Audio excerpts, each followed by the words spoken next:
Hello, hello, my friends. Another dedicated candle review for you today. We're going to be talking about Country Candle Cran Apple Toddy. This candle, full disclosure, was sent to me in PR from Kringle Candle. I've had it in my possession now for, I would say, maybe almost 2 months now. And I gave you my first sniff impressions way back when I received the package in the mail. My husband and I actually did that video together. And I did promise to give you guys some post-burn reviews. And as always, you guys know that I typically like to wait until I'm beyond the halfway point, particularly with country candles. I really like to wait until I'm at that point before I put together my dedicated thoughts. And so the time has come. Let me go ahead and share them with you.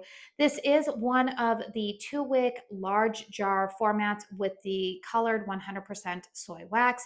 I do believe that this is also available in a medium-sized jar. And as of the time that I'm filming this, I do believe that they finally got the daylights and the wax melts in stock for this candle.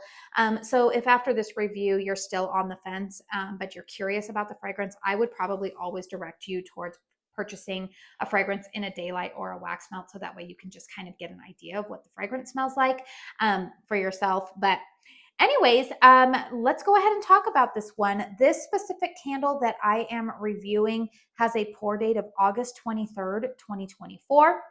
We have top notes listed as being apple and berry, mid notes of currant and fruit, base notes of sweet and amber. So what does my nose detect here? First off, you guys, I don't really get amber in this fragrance because amber to me is kind of more of like a perfumey type of fragrance, and I don't really get any perfuminess from this. I definitely detect those top notes of apple, and the berry in here is definitely like a cranberry. It's more of like a tart cranberry to my nose. And I think that mid note of currant is something that lends a little bit of depth to this fragrance as well. I actually really like this scent a lot more than I thought I would. Now, in the picture here, there is a little like stick of cinnamon kind of, poking out there. And to my nose, I don't really detect a lot of cinnamon in this fragrance. I don't get any of that. So please don't let that picture kind of make you make you think that. This to me is definitely just a nice, good, like cranberry and apple type of scent. The apple is not too sweet. It's definitely more of like, I would say maybe an apple that would be along the line of like a gala apple. It's not overly tart. It's not as sweet as like a Fuji or a Honey Crisp. It's just an apple, I would say. There's apple fragrance, like I said, the tart cranberry, some currant in there. I don't know what other fruit they're saying in here, but I do think that it is accurate that there's a base note or a base accord listed as being sweet, because there is a little bit of sweetness to this candle. It's not overly cloying, sugary sweetness. It is definitely more the sweetness that you would get from, say, like a natural fruit juice, or yeah, like a natural sweetness that would be in a drink. It's not overly sugary. It's not artificial smelling. This has actually been a surprising fragrance that I've been surprised like by how much I've enjoyed it. Is it backup worthy to me? No, it's not, but it's definitely one that I'm like, oh, this has been pretty versatile in my collection. It's a great transitional fragrance from fall into the holiday season. It blends really nicely if you're trying to finish up a lot of your pumpkin fragrances, or maybe you're starting to burn some tree fragrances. This one pairs really nicely with it. It's also paired, oddly enough, kind of nicely with some like basic vanilla gourmands. So excuse me, I have been pretty surprised by just the versatility of it. And yeah, it's been a nice fragrance. Now let's go ahead and talk about the performance of this candle, because you can see that there is, we've talked about this with the country candles. I do believe that the vessel design does allow it to pick up a little bit of soot, especially once the candle starts to get a little bit lower.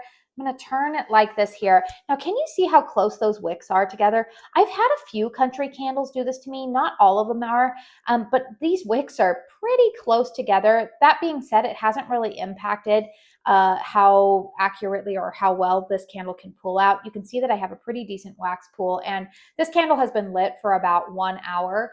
Nice wax pool here.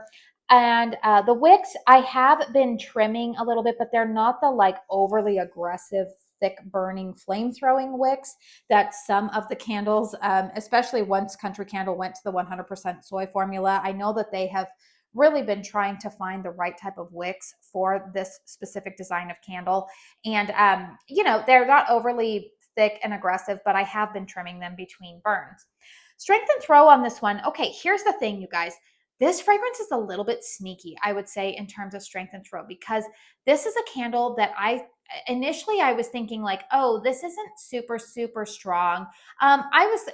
Like, how would I put it? First burn, I thought like, okay, this is around like a 6, but then the next burn, it was pretty strong. It was around like an 8. Successive burns after that, what I find is that when I burn this candle for too long, I do tend to go nose blind to it. However, if I like, oftentimes I'll leave my home and go run an errand, and like I have people at home, so I'm not going to extinguish my candles if people are at home. And if I've been gone from my home and then I walk back in the house, I'll be like, oh, I thought I wasn't smelling this candle, but then I walk through the door and I'm like, oh, I can smell that. Like, it's definitely a noticeable fragrance. So I'm going to say the strength on this candle is like a high medium. I would say it's around a 7 in terms of the strength. It's definitely a noticeable fragrance, but it's not going to smack you in the face. And I personally don't think that it would be offensive to anybody coming into your home who might be a little bit sensitive to fragrance.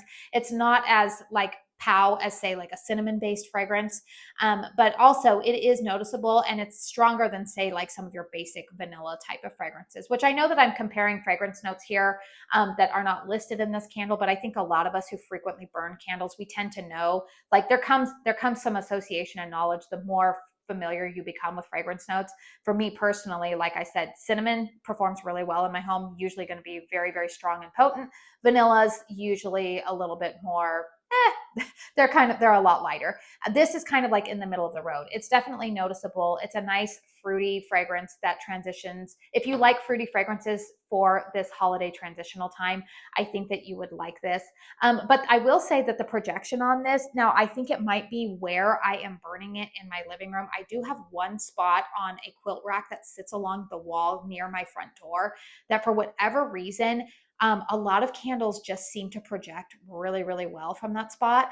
And I have noticed that the projection on this one is about a 7.5, 8 for me, which I feel like I'm a little bit different from some of my fellow reviewers. Some of my fellow ambassadors have not had as great of performance from this candle. So that just goes to show you guys, you can listen to quite a few ambassadors or a lot of other reviewers and watch a variety of them, because all of us are sharing with you our honest experiences with candles. And there have been candles that they have said have performed really well for them, and they've been duds at my house. But for whatever reason, this one is performing quite well for me. So I'm going to go ahead and say that if you are interested in this fragrance, I would say, go ahead and take a dive on it, because I think that if you are somebody who likes kind of like cranberry, apple, a little bit of currant in there to kind of give a little bit more depth and boldness to it. I think that you would appreciate it. And like I said, with the daylights now being available, you can always pick it up in a daylight or a wax melt and see if you like the fragrance first. But overall, you guys, I'm having a pretty good burn experience with it. And so if you are interested in it, I would say I would give you the green light to go ahead and purchase this one. I do have a discount code with Kringle. It is Katie15. It should save you 15% off of your purchase over at Kringle Candles. Feel free to comment down below what your burn experience has been with this candle, because I think it's kind of run the gamut among people. Some people are saying they're getting excellent performance, and other people are saying, it's kind of middle of the road for me. I would be curious to know your thoughts. Please hit thumbs up if you found this video helpful. Again, consider subscribing to my channel if you are new. And I do want to say thank you so very, very much for spending your time here with me today. Until my next one, I hope you all go out and have a very blessed day. Bye.